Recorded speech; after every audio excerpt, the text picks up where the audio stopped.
نبدأ بأم الكتاب الفاتحة. أعوذ بالله من الشيطان الرجيم. بسم الله الرحمن الرحيم. الحمد لله رب العالمين الرحمن الرحيم مالك يوم الدين إياك نعبد وإياك نستعين اهدنا الصراط المستقيم صراط الذين أنعمت عليهم غير المغضوب عليهم ولا الضالين. أعوذ بالله من الشيطان الرجيم. بسم الله الرحمن الرحيم. الحمد لله رب العالمين والصلاة والسلام على أشرف الأنبياء والمرسلين سيدنا محمد وعلى آله وصحبه أجمعين. قال رب اشرح لي صدري ويسر لي أمري واحلل عقدة من لساني يفقه قولي واجعل لي وزيرا من أهلي هارون أخي رب يسر ولا تعسر يا كريم رب تمم بخير. اللهم نوينا التعلم والتعليم والتذكر والتذكير والنفع والانتفاع والإفادة والاستفادة والدعاء إلى الهدى والدعوة على الخير الحث على التمسك بكتاب الله وسنة رسوله صلى الله عليه وسلم ابتغاء مرضاته وقربه ثوابه سبحانه وتعالى ولا حول ولا قوة إلا بالله العلي العظيم. أما بعد. السلام عليكم ورحمة الله تعالى وبركاته. Alhamdulillah, yang dihormati Tuan Pengerusi Surau An-Nur, seterusnya barisan ahli jawatan kuasa Surau An-Nur, jemaah-jemaah muslimin muslimat, hadirin hadirat yang dirahmati Allah Subhanahu wa taala. Pada malam yang mulia ini, sama-sama kita bersyukur kepada Allah Subhanahu wa taala. Allah berikan kita taufik dan hidayah untuk sama-sama kita hadir di rumah Allah, istiqamah meneruskan amal ibadat, mengisi amal ibadat yang ada, yang kita mampu dengan umur dan waktu yang Allah berikan kepada kita. Mudah-mudahan inilah menjadi satu bukti ataupun saksi kita di akhirat kelak, insya-Allah. Amin ya rabbal alamin. Kita sambung kembali perkongsian kita dalam mentadabur surah Al-Insyirah. Mungkin tuan-tuan dah kurang mengingati bagaimana kita telah pun masuk pada awal permulaan surah Al-Insyirah ini. Jadi mungkin saya akan mengingatkan kembali sama-sama kita lah, saya, tuan-tuan, untuk sama-sama kita mengembalikan kembali apakah yang telah kita sebutkan daripada awal perbahasan tentang surah Al-Insyirah dan bagaimanakah kita mentadabur ayat ini daripada pemahaman itu. Tuan-tuan yang dirahmati Allah Subhanahu wa taala, seperti mana kita tahu pada mulaannya Allah SWT memulakan ayat ini dengan pertanyaan. Pertanyaan di sini kita tahu bukanlah sebenarnya pertanyaan yang menginginkan jawapan daripada Rasulullah, akan tapi Allah Subhanahu wa taala menanyakan itu kerana Allah Subhanahu wa taala telah pun melakukan perkara itu. Adakah kami, kata Allah, adakah kami tidak mencerahkan ataupun melapangkan dada kamu wahai Rasulullah? Bermaksud di situ kami telah pun melapangkan dadamu wahai Rasulullah. Itu maksudnya. Kemudian disebabkan apa? Apakah yang berlaku daripada hati Nabi, daripada diri Nabi SAW? Disebabkan berlakunya sangkaan-sangkaan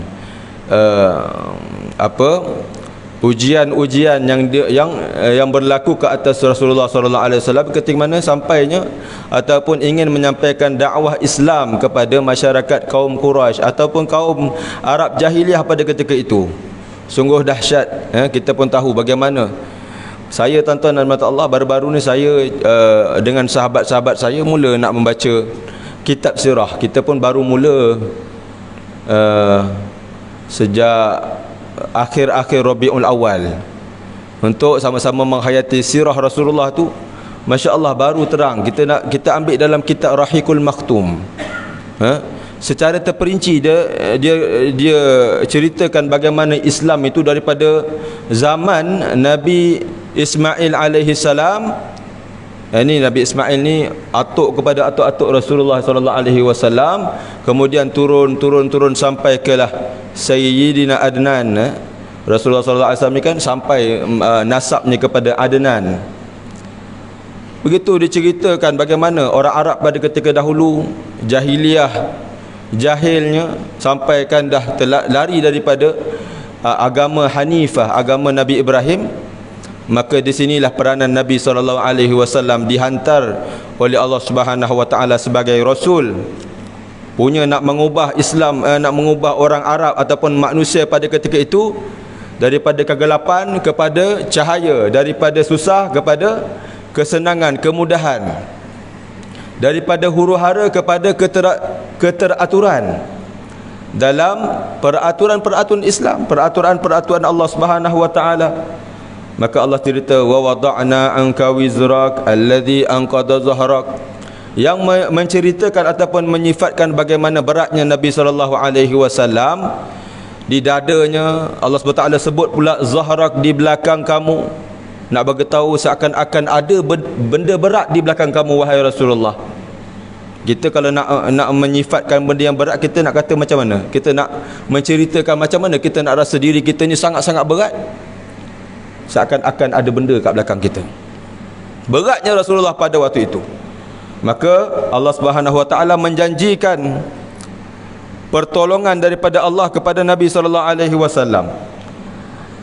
Wa rafa'na laka zikrak. Ini pun telah kita huraikan bagaimana Allah Subhanahu Wa Taala mengangkat nama Nabi sallallahu alaihi wasallam. Tidak ada seorang pun yang ingin masuk ke dalam agama Islam tidak menyebut nama Nabi, tidak akan dapat masuk Islam. La ilaha illallah sahaja tidak mampu, tidak cukup. Perlu kepada Muhammad Rasulullah. Begitu juga kita tengok, kalau kita perhatikan dalam ibadah kita, solat, dalam tawaf, apa sahaja pasti ada selawat kepada Rasulullah, pasti ada Nabi sallallahu alaihi wasallam punya nama, Muhammad sallallahu alaihi wasallam. Maka tidak akan lengkap ibadah kita ataupun ibadah seseorang itu. Disebutkan di dalam tafsir Al-Munir, Dr. Wabah Zuhaili kata apa? Tidak akan lengkap seseorang dengan, disebutkan kat sini, seandainya seorang beribadah kepada Allah Subhanahu Wa Taala, membenarkan adanya syurga. Dia membenarkan adanya syurga. Dan dia mengatakan apa? Dan membenarkan pula neraka dan hal-hal yang lain. Akan tetapi dia tidak bersaksi bahawa Nabi sallallahu alaihi wasallam itu Muhammad, persuruh Allah. Ibadahnya tidak akan manfaat sedikit pun. Allahu Akbar. Tidak ada manfaat tuan-tuan, sedikit pun tidak ada persaksian hanya kepada Rasulullah. Maka tidak ada manfaat ibadahnya selama-lama yang dilakukan, tetap dihukum sebagai seorang yang kafir. Bagaimana tidak tuan-tuan yang dirahmati Allah, di akhirat kelak dia akan duduk bersama Rasulullah di dalam syurga. Bagaimana tidak mengiktirafkan Rasulullah sebagai pesuruh Allah? Kalau tidak diiktiraf, bagaimana pula nak bersama dengan Rasulullah di dalam syurga? Jadi tetap dia menjadi sebagai seorang yang kafir. Tuan-tuan yang dirahmati Allah, kita masuk ke dalam ayat fa inna ma'al usri yusra. Inna ma'al usri yusra. Fa iza faraghta fansab wa ila rabbika farghab. Insya-Allah hari ini kita akan cuba huraikan dan bagaimana kita mentadabbur ayat-ayat Allah Subhanahu Wa Taala dalam ayat-ayat ini. Tuan-tuan yang dirahmati Allah Subhanahu Wa Taala, disebutkan di dalam tafsir-tafsir bahawa inna ma'al usri yusra, fa inna ma'al usri yusra, inna ma'al usri yusra. Maka disebutkan dekat sini tuan-tuan, bila turunnya ayat ini, maka Rasulullah sallallahu alaihi wasallam berkata kepada para sahabatnya, abshiru, kata Rasulullah, berita gembira kepada kamu, yakni kepada seluruh umat muslimin muslimat. Bila Allah turunkan ayat fa inna ma'al usri yusra, inna ma'al usri yusra, abshiru, yani abshiru ya ayyuhal muslimun, qad ja'akumul yusru, telah datang kepada kamu satu kemudahan. La yaghliba usrun yusraini, kata Rasulullah, tidak akan menang bagi satu kesusahan dengan dua kemudahan. Ini dalam kaedah bahasa Arab. Tuan-tuan dan dirahmati Allah Subhanahu wa taala. Cantiknya ayat Al-Quran ni, perbezaan baris sahaja boleh mengubah satu makna. Penambahan alif lam sahaja boleh mengubah satu makna. Itu bahayanya bila kita membaca Al-Quran. Hati-hati tuan-tuan dan dirahmati Allah. Mungkin pengubahan kita ataupun pembacaan kita mengubah apabila kita tidak mengikuti tajwid ataupun hukum-hukum tajwid di dalam Al-Quran. Itu adalah supaya kita menjaga pembacaan kita, kita memberikan huruf-huruf itu hak-hak mereka. Bila kita sebut dha, sebut betul-betul dha, jangan kita sebut da waladhalin kan, jadi lain nanti makna dia. Begitu juga sirata, macam kita sebut sebelum ni, sirata, huruf ta kita jangan samakan dengan ta, sirata. Bunyi macam sama, tapi mungkin ada makna yang lain yang kita kalau baca tiba-tiba maknanya menjadi lain dan mengubah makna, boleh menjadi jatuh kepada haram dan dosa. Orang baca Al-Quran pahala, kita baca dosa, wal'iyazubillah. Tuan-tuan dan dirahmati Allah, di sini disebutkan Rasulullah kata berita gembira bagi kaum muslimin. Allah Subhanahu wa taala menurunkan ayat ini memberitahu kepada kita bahawa setiap kesusahan yang Allah berikan kepada kita daripada apa segala ujian dan cabaran, maka setiap kesusahan itu Allah letakkan di dalam kesusahan itu dua kesenangan ataupun kemudahan. Apa maksud dan apakah bukti kepada benda itu? Maka Allah sebut kat sini, fa inna ma'al usri yusra. Inna ma'al usri yusra. Dalam kaedah bahasa Arab ataupun adat orang Arab, tuan-tuan dan dirahmati Allah, bila disebutkan alif lam, kalau kita tengok dekat sini, fa inna, sesungguhnya, maka sesungguhnya, ma'al, bersama kesusahan itu kemudahan. Sebelum saya nak cerita pasal alif lam ni tuan-tuan, maka kita tengok dulu kenapa Allah Subhanahu wa taala kata ma'al usri yusra, nak bagi tahu cepatnya kemudahan yang datang selepas kesusahan. Bukan ba'da usri yusra, akan tapi ma'al, kesusahan itu bersama dengan kemudahan ataupun kesenangan. Selalunya kita tahu, lepas ni memang ada kemudahan, lepas ni memang ada kesenangan. Tidak, ma'al, bersama kesusahan itu ada dua kemudahan. Ini yang pertama. Yang kedua, alif lam yang kita sebutkan tadi. Maka alif lam dekat sini, yang pertama disebutkan al-usra. Fa inna ma'al usri. Alif lam usri. Usri ni tuan-tuan kesusahan. Kesusahan disebut dengan alif lam. Maka bila disebutkan dengan alif lam pada ayat yang pertama dan ayat yang kedua, kalau tuan-tuan perhatikan, fa inna ma'al usri yusra. Yusra tak ada alif lam. Inna ma'al usri yusra. Usra tu disebut di dalam dua ayat dengan alif lam. Dalam adat bahasa Arab, bila disebutkan maksudnya ayat yang kedua al-usra tu sama dengan al-usra ayat yang pertama. Maksudnya apa? Kesusahan yang ada di ayat yang kedua sama maksudnya dengan ayat yang pertama. Kesusahan ni maksudnya satu je kesusahan. Fa inna ma'al usri yusra, sesungguhnya dalam kesusahan ada dua kemudahan. Minta maaf. Fa inna ma'al usri yusra, sesungguhnya kesusahan ada kemudahan dan kesusahan ada kemudahan. Maka kesusahan yang pertama itu makna yang kedua sama. Maksudnya tidak ada perbezaan. Akan tetapi bila disebut yusra, tidak ada alif lam. Tidak ada alif lam ni maksudnya nakirah.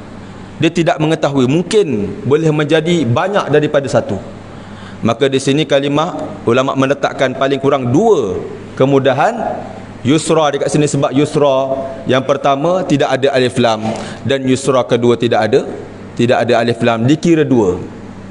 Adapun usra tadi, usra yang pertama ada alif lam, Usra yang kedua ada alif lam, dikira satu. Maka satu kemudahan lawan dengan dua kemudahan, minta maaf, satu kesusahan lawan dengan dua kemudahan, maka dua kemudahan akan menang. Tuan-tuan dan dirahmati Allah Subhanahu wa taala. Di situ juga diletakkan fa inna ma'al usri yusra, inna ma'al usri yusra. Masya-Allah tuan-tuan, kita dapat merasai makna inna ma'al usri yusra ini. Akan kerana Rasulullah sallallahu alaihi wasallam mengatakan Al-Quran ini mukjizat.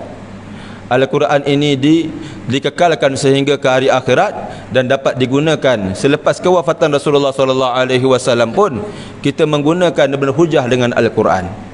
Menggunakan makna-makna Al-Quran dan kita merasai makna-makna Al-Quran itu dapat menjiwai dalam kehidupan kita. Kalau kita tengok tidak jauh lah. Kita ambil contoh apa tuan-tuan, PKP baru-baru ni, ya, Masya Allah, kita pun rasa kesusahan. Mana taknya ramai orang rasa dalam kesusahan. Ada orang kehilangan orang yang tersayang, ada orang hilang kerja, ada orang hilang harapan pun ada. Macam-macam. Selama 2 tahun ni apa-apa yang berlaku macam-macam tuan-tuan. Tapi kita kena ingat, bukan sahaja keburukan yang berlaku. Kita tak tengok ke kebaikan yang Allah berikan dalam PKP itu apa dia tuan-tuan. Covid tu susah kan? Susah. Tapi bagaimana Allah SWT masukkan daripada kesusahan dua kemudahan. Ingat tuan-tuan, ini wajib dalam sunnatullah. Setiap kesusahan Allah dah kata dah, setiap kesusahan pasti ada dua kebaikan. Yang lebih itu daripada rahmat Allah Subhanahu wa taala mungkin boleh jadi 3, 10, 100, 1000, wallahu taala alam. Itu dari rahmat Allah Subhanahu wa taala. Tapi dua wajib. Maka di sini tuan-tuan dan dirahmati Allah, berapa orang yang buka kunci yang mana tak boleh dibuka kalau tidak ada PKP. Contoh yang saya bagi tuan-tuan dan dirahmati Allah, berapa ramai orang selama ni tak dapat duduk dengan anak-anak. Mungkin seminggu sekali kalau kerja di luar outstation dan sebagainya. Masya Allah, sekarang dah tiba-tiba PKP boleh duduk 2 tahun dengan anak. Anak pula boleh merasai kasih sayang yang full dengan mak ayah. Masya Allah. Selama ni mungkin kerja balik siang, balik malam sampai kan ada sebagian kita balik sampai malam tuan-tuan. Tengok anak pergi kerja, anak tidur, balik kerja, anak tidur. Tak sempat nak main dengan anak, tak sempat nak bersama dengan anak. Mungkin kalau weekend pun tak seberapa, duk fikir kerja dan sebagainya. Tapi Allah berikan 2 tahun dengan anak. Ini nikmat. Nikmat yang lain, dalam kesusahan ada 2 nikmat. Begitu juga dengan nikmat-nikmat lain yang lain tuan-tuan. Kalau kita tengok yang lain pula, seperti mana di zaman PKP itu sekalipun ada perniagaan-perniagaan yang bertambah pula dah.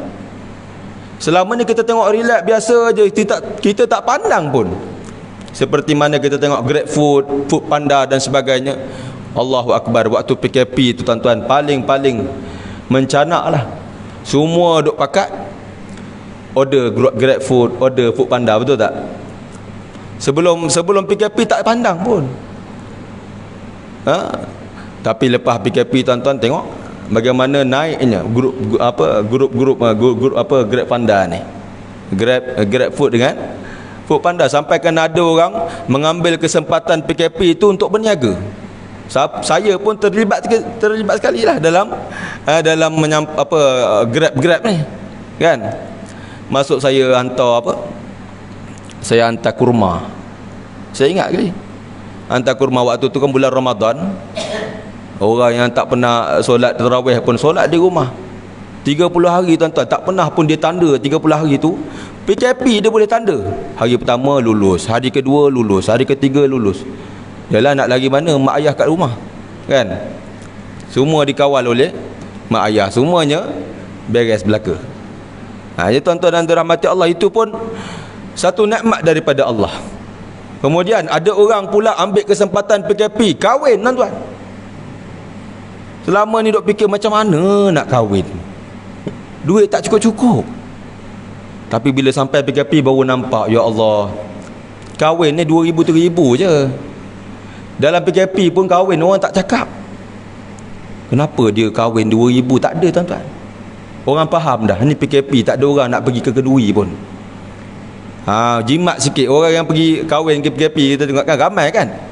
Orang yang kahwin tanpa PKP kan, masya-Allah. Ini anugerah daripada Allah Subhanahu Wa Taala. Mungkin kalau tak ada PKP orang tu tak kahwin. Mungkinlah. Duk tunggu bila lagi PKP ni. Sampai sekarang orang pun duk tanya balik bila PKP nak kahwin kata dia. Sekarang ni dah mula orang pergi kenduri. Nak buat kenduri balik, pening kepala. Tapi bila tak PKP tu kita tengok macam mana? Pelamin pun tak serapa sangat. Tak perlu pun buat kenduri besar-besar. Yang ajak pun berapa-berapa je. Nampak tuan-tuan dan dirahmati Allah. Anugerah rahmat daripada Allah. Dan yang lain-lain lah kita nampak berlaku dalam PKP. Inna ma'al usri yusra. Jadi tuan-tuan dan dirahmati Allah, di dalam Allah Subhanahu Wa Taala sebut inna ma'al usri yusra, inna ma'al usri yusra, inna ma'al usri yusra. Maka Allah Subhanahu Wa Taala sebut di dalam ayat yang lain dalam suratul Lail. Apa Allah sebut? Wal laili idza yaghsha wan nahari idza tajalla wa ma khalaqaz zakara wal unsa inna sa'yakum lasyatta fa amma man a'ta wattaqa. Ini antara sebab-sebab Allah Subhanahu Wa Taala memudahkan sesuatu perkara yang susah. Di sini Allah Subhanahu Wa Taala sebut apa? Fa amma man a'ta wattaqa. Bila kita sebut tentang perkara inna ma'al usri yusra ini, dalam ayat apa sebut? Barang siapa sesiapa yang a'ta, yang taat perintah Allah, wattaqa, dan bertakwa kepada Allah. Taat perintah Allah, segala apa yang disuruh itu dibuat. Bertakwa, yakni takwa daripada segala maksiat, segala apa yang telah dilarang oleh Allah, takut dengan Allah Subhanahu Wa Taala. Fa amma man a'ta wattaqa, minta maaf, a'ta yang tadi tu siapa yang memberi, minta maaf, siapa yang memberi ataupun menginfakkan harta di jalan Allah Subhanahu Wa Taala, wattaqa, dan dia bertakwa kepada Allah, wa saddaqa bil husna, dan membenarkan al husna. Husna dekat sini bermaksud as-sawab. As-sawab ni pahala, ganjaran. Dia membenarkan ganjaran Allah Subhanahu Wa Taala. Dia mempercayai yang adanya ganjaran. Bila dia solat, dia tahu ada ganjaran yang Allah berikan. Bila dia puasa, dia tahu ada pahala yang disediakan oleh orang puasa. Dia yakin dengan syurga neraka, ada ganjaran-ganjaran yang Allah berikan. Maka Allah kata apa? Fasanu yassiruhu lil yusra. Maka kami akan memudahkan untuk dia lil yusra, untuk perkara jalan yang mudah. Mudah dekat sini adalah kata para ulama tafsir khususnya, mereka mengatakan fasanu yassiruhu lil usra, lil yusra, kami akan mudahkan baginda jalan kemudahan. Maksudnya apa? Jalan kemudahan yang disebutkan kat sini apa dia? Bila dia buat satu amal kebaikan, maka kami akan tumbuhkan amal kebaikan yang lain disebabkan dia melakukan amal kebaikan itu. Inilah maksud daripada fasanu yassiruhu lil yusra. Ada yang mengatakan lil yusra ini adalah jalan menuju kepada syurga. Maka kami akan mudahkan barang siapa yang menginfakkan harta ke jalan Allah, bertakwa dan membenarkan ganjaran dan pahala yang Allah SWT tetapkan dalam setiap amalan itu. Apa bagi dia tuan-tuan? Kami mudahkan bagi dia jalan menuju ke syurga. Dia akan nampak mudah tuan-tuan nak solat, mudah nak berpuasa, mudah nak qiyamul lail, mudah nak baca Al-Quran, mudah. Kata Rasulullah SAW, sesungguhnya seseorang itu diciptakan oleh Allah Subhanahu Wa Taala di atas kemudahan yang ditetapkan kepada Allah, daripada Allah olehnya. Maksudnya Allah SWT menetapkan kita semua ni, setiap nafsu, setiap diri ni ada kemudahan masing-masing. Kita rasa nak buat kebaikan ni, kita rasa mudah, maka insya-Allah Allah SWT akan norongkan kita kepada jalan kebaikan, jalan orang kata apa, jalan ke syurga.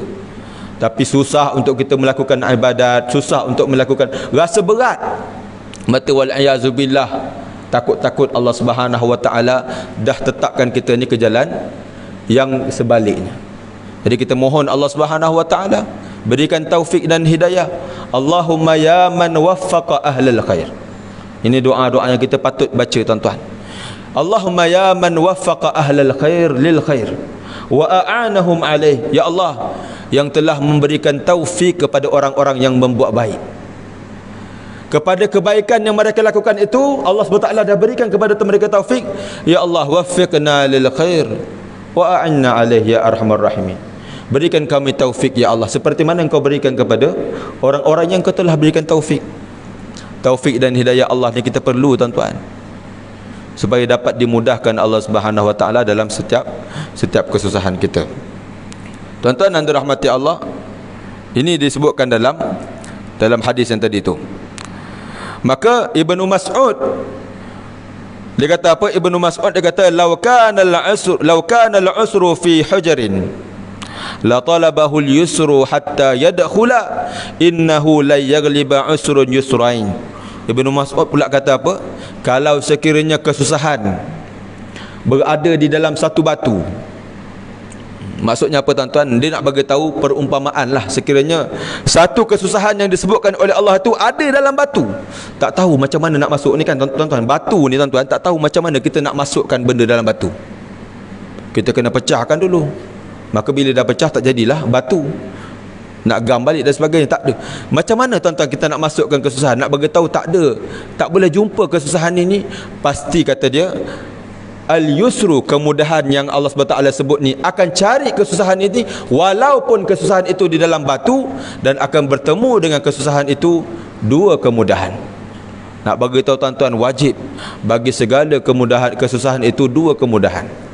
Inilah rahmat bagi kita, tuan-tuan dan dirahmati Allah, untuk supaya kita sabar dalam menghadapi kesusahan. Bila kita baca ayat ni, inna ma'al usri yusra, inna ma'al usri yusra, Allah ulang dua kali, maknanya ada dua kemudahan berlawan dengan satu kesusahan.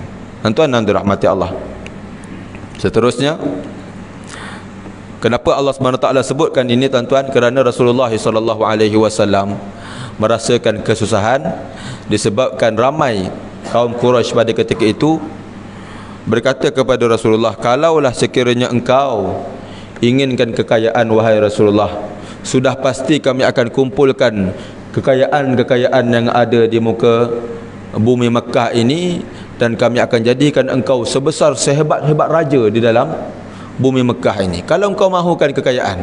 Tapi Rasulullah SAW bila tahu benda itu, tuan-tuan, sedih Rasulullah, kerana umat-umat dia menganggap dia itu seorang yang fakir. Disebabkan dia seorang yang fakir, seakan-akan bila Rasulullah mendakwah orang masuk ke dalam Islam, Rasulullah nak jadi orang yang kaya.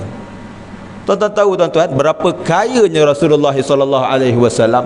Rasulullah SAW pernah jadi miskin, Rasulullah SAW pernah jadi kaya, Rasulullah SAW pernah jadi miskin ataupun kaya, di tengah-tengah. Semua Rasulullah pernah jadi.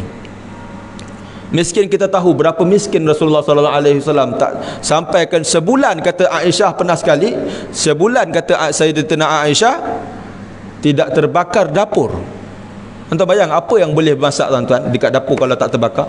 Tak ada benda yang boleh masak. Makannya hanya semua kurma. Sampaikan Rasulullah letak di dalam perut Rasulullah ni dua batu. Orang lain semua satu batu, sampai dua batu, tuan-tuan, nak bagi tahu perut Rasulullah SAW ni sangat-sangatlah kosong. Itu kemiskinan. Kita tak ceritalah kemiskinan Rasulullah. Berapa banyak tampal-tampal yang sahabat-sahabat bila sifatkan baju, bila sifatkan jubah Rasulullah, ada tampal. Tuan-tuan dan dirahmati Allah, miskin Rasulullah SAW tidak meninggalkan apa-apa. La yuwarrithu dinaran wala dirhaman. Tapi kita tengok bagaimana Rasulullah SAW bila berkahwin dengan Sayyidatina Khadijah, Masya Allah,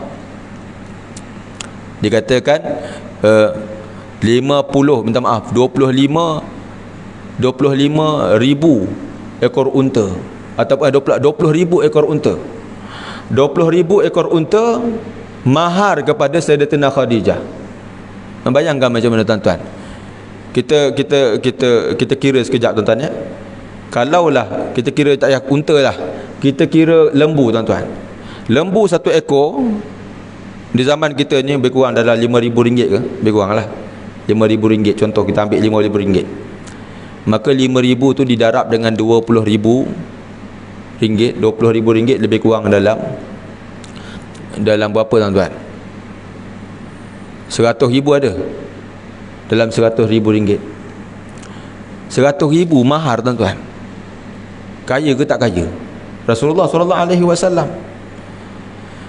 Dikatakan Rasulullah sallallahu alaihi wasallam bila berkorban unta, tidak pernah yang lain tuan-tuan, unta. Sampai kan dikatakan Rasulullah sallallahu alaihi wasallam di akhir hayatnya menyembelih unta yang daripada harta Rasulullah sallallahu alaihi wasallam 63 unta Rasulullah sembelih. Yang ada riwayatkan sampai Rasulullah sembelih dan disambung oleh Sayyidina Ali. Entah mana datang daripada harta-harta itu kalau bukan Allah SWT telah mengkayakan Rasulullah. Nah, Rasulullah sallallahu alaihi wasallam telah dikayakan oleh Allah. Sebelum ni dimusuhi, Rasulullah dimusuhi, maka Allah datangkan sahabat-sahabat yang bersama-sama menyampaikan Islam. Kita tengok berapa orang yang dulunya musuh Rasulullah.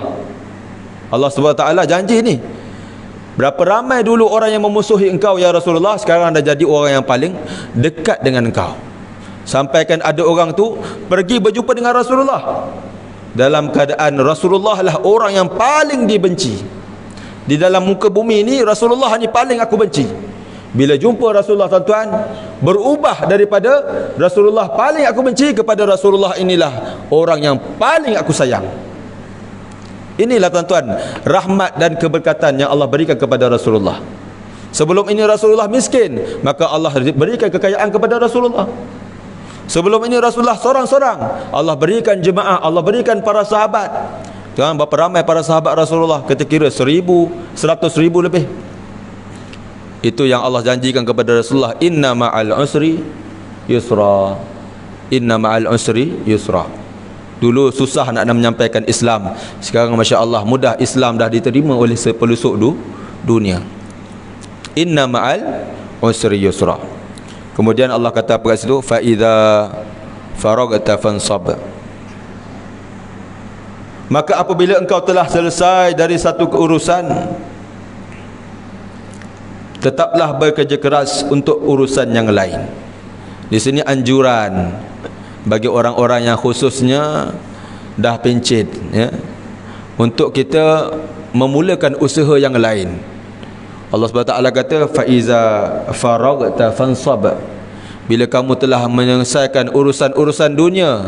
Kalau sebut dekat sini kepada para ulama secara ringkas maknanya, bila kamu telah menyelesaikan urusan dunia, maka tumpu pulalah kepada urusan akhirat. Itu maksudnya fa iza faragta, bila kamu telah menyelesaikan urusan-urusan dunia, maka wahai Rasulullah, fa iza faragta fansab, maka kamu pula akan menumpukan kepada urusan-urusan akhirat. Allah SWT suruh Rasulullah SAW bangun malam, baca Al-Quran di tengah malam, tumpu pada akhirat pula. Engkau dah berikan kepada dunia ni, urusan-urusan dunia ni, pada siang dah selesaikan urusan dunia, maka malam urusan-urusan akhirat selesaikanlah.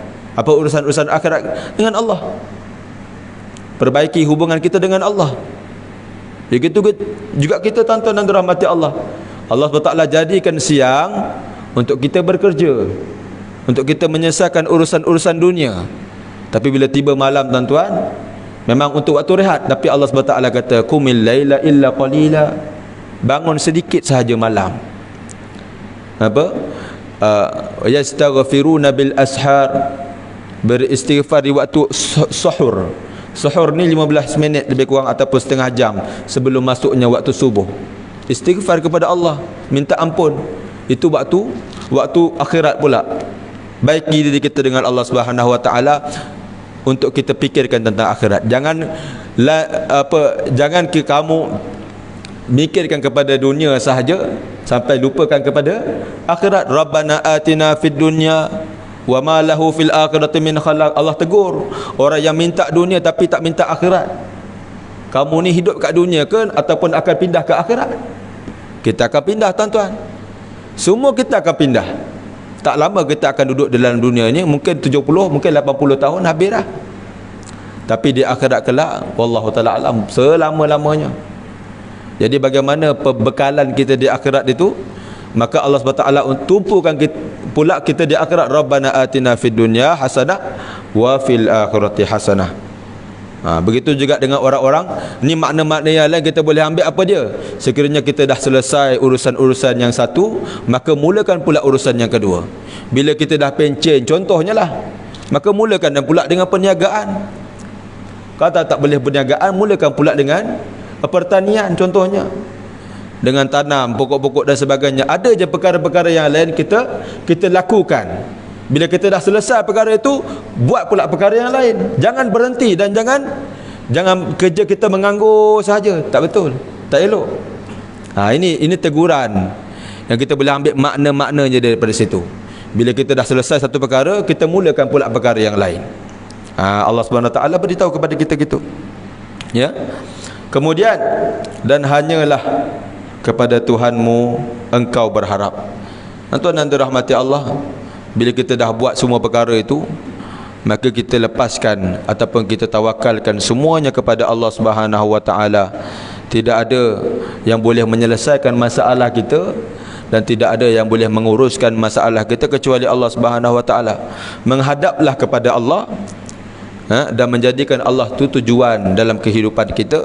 Allah lah satu-satunya, serta berdoa kepada Allah agar terhindar daripada neraka dan mendapatkan syurga. Janganlah kamu meminta pahala amalmu melainkan hanya kepada Allah. Sesungguhnya Allah adalah zat yang patut dijadikan tempat mengadu dan bertawakal. Tuan dan dirahmati Allah. Jadi ada beberapa perkara yang kita boleh ambil daripada surah Asy-Syarh ni. Yang pertama, Allah kata nikmat-nikmat yang Allah SWT berikan kepada Rasulullah sallallahu alaihi wasallam. Allah berikan pelapangan dada kepada Nabi. Yang kedua, Allah meringankan dosa maksiat yang tergolong tergolong berat dan besar jika dikaitkan dengan kadar dan derajat beliau. Sebenarnya itu merupakan dosa kerana para nabi terbebas daripada dosa tersebut. Para nabi ini bebas daripada dosa dan maksiat, tidak dikira ataupun tidak ditulis itu sebagai dosa. Demikian juga tidak pernah sekali melakukan tindakan kekufuran. Rasulullah ni tidak pernah membuat satu kekufuran kepada Allah sebelum diangkat menjadi seorang nabi ataupun setelahnya. Lagi-lagilah menunjukkan kesempurnaan akal. Dan ini bebasnya Rasulullah sallallahu alaihi wasallam daripada dosa yang timbul daripada hawa nafsu, yang diceritakan daripada Allah SWT dah bersihkan hati Nabi ni, maka tidak ada lagi timbul keraguan ataupun ketidaktenteraman dalam hati Rasulullah tentang Islam, tentang agama Allah, tentang hukum-hukum Allah. Semuanya Rasulullah SAW menyampaikan dengan hati yang tenang. Kemudian yang ketiga, kita boleh nampak Allah SWT memuliakan Rasulullah sallallahu alaihi wasallam. Setiap kita sebut Allah, maka akan ada Nabi Muhammad sallallahu alaihi wasallam. Mulianya itu cukuplah kemuliaan Rasulullah. Apabila disebut nama Allah, maka disebut juga nama sallallahu alaihi wasallam, Rasulullah Nabi kita. Inilah kemuliaan yang kita nampak daripada kemuliaan Rasulullah. Dan seterusnya, Allah menjadikan kemudahan rahmat bagi setiap hambanya, sebanyak 2 kemudahan di dalam satu kesulitan ataupun kesusahan. Kemudian anjuran untuk sentiasa melakukan amal kebaikan secara kontinu, secara berterusan. Orang yang berakal seharusnya tidak menyia-nyiakan waktu dalam kemalasan dan pengangguran. Maksudnya apa? Bila kita ada rasa penganggur dan sebagainya, teruskan amal yang lain. Bangkitkan pula amal-amal kita, tumbuhkan pula amal-amal yang lain. Buat pula kerja-kerja yang lain. Hendaknya dia mencurahkan segala kekuatannya untuk memperoleh apa yang bermanfaat baginya di dunia maupun di akhirat. Dan yang keempat, Allah SWT anjurkan ataupun Allah SWT suruh untuk kita bertawakal kepada Allah Subhanahu Wa Taala, sentiasa bermunajat kepadanya. Sesungguhnya Allah lah zat yang pantas, yang lebih layak untuk dijadikan tempat bermunajat, dan pahala tidak diminta melainkan daripada Allah Subhanahu Wa Taala. Kita petik daripada tafsir Al-Munir Dr. Wahbah Zuhaili dan tafsir-tafsir yang lain. Mudah-mudahan tuan-tuan dan dirahmati Allah, setiap daripada kita yang mengalami kesukaran, yang mengalami kesulitan pada hari ini, Allah Subhanahu Wa Taala berikan kemudahan baginya. Kemudahan bagi kita semua tuan-tuan dan dirahmati Allah yang sedang dilanda kesusahan, kesulitan, Allah SWT berikan, Allah SWT gantikan kemudahan dan kesenangan yang lebih baik. Kalau tidak digantikan di dunia tuan-tuan, sudah pasti di akhirat kelak lebih berganda-ganda lagi kesenangan dan kemudahan yang kita akan dapat. Itu juga makna yang selain daripada makna yang disebutkan tadi. Sekiranya Allah SWT ataupun kita tidak mendapati kemudahan dalam kehidupan kita ni, kita rasa susah aja, maka pastinya tuan-tuan, sebagai seorang Islam, Allah SWT janjikan kepada kita syurga dan ridhanya di akhirat kelak. Maka perakhirannya tetap kepada kemudahan, tidak ada keburukan ataupun kesulitan, melainkan bagi orang-orang yang kafir, maka dia akan mendebu dengan yaumun asir. Kata Allah Subhanahu wa taala, alal kafirina ghairu yasir, ke atas orang-orang kafir pada hari itu ghairu yasir, tidak senang dan tidak mudah. Maka tidak ada kemudahan. Kita dapat kesimpulannya apa dia? Tidak ada kemudahan, tidak ada kesenangan yang hakiki bagi orang-orang kafir. Hanyalah kemudahan dan kesenangan itu bagi orang-orang Islam, walaupun tidak dijumpai ataupun tidak dapat di dunia, maka dia akan dapat di akhirat kelak daripada Allah Subhanahu wa taala. Mudah-mudahan perkongsian kita pada malam ini sama-sama kita dapat mengambil sedikit makna, mentadabur Al-Quran, memahami makna-makna ini dan mengamalkan makna-makna Al-Quran ini dalam kehidupan kita. Apa yang baik itu datang daripada Allah, yang buruk itu datang daripada diri saya tuan-tuan. Amiltu su'an wa zalamtu nafsi faghfirli fa innahu la yaghfiruz dzunuba illa anta. A'udzubillahi minasyaitonir, kita doa sikit tuan-tuan. A'udzubillahi minasyaitonir rajim. Bismillahirrahmanirrahim. Alhamdulillahirabbil alamin wassalatu wassalamu ala asyrafil mursalin sayyidina Muhammad wa ala alihi wa sahbihi ajmain. Allahumma arinal haqqa haqqan warzuqna ittiba'ah wa arinal batila batila warzuqna ijtinabah. Allahumma waffiqna lil khair wa a'inna alayh. Allahumma ya man waffaqa ahlal khair wa a'inna alaih, waffiqna lil khair wa a'inna alaih birahmatika ya arhamar rahimin. Ya Allahumma ja'alna minal ladzina yastami'una al-qawla fayattabi'una ahsanah. Rabbana taqabbal minna du'ana innaka antas samiul alim wa tub 'alaina innaka antat tawwabur rahim. Wa sallallahu ala sayidina Muhammad wa ala alihi wa sahbihi wa baraka wa sallam. Walhamdulillahi rabbil alamin. Wassalamualaikum warahmatullahi wabarakatuh.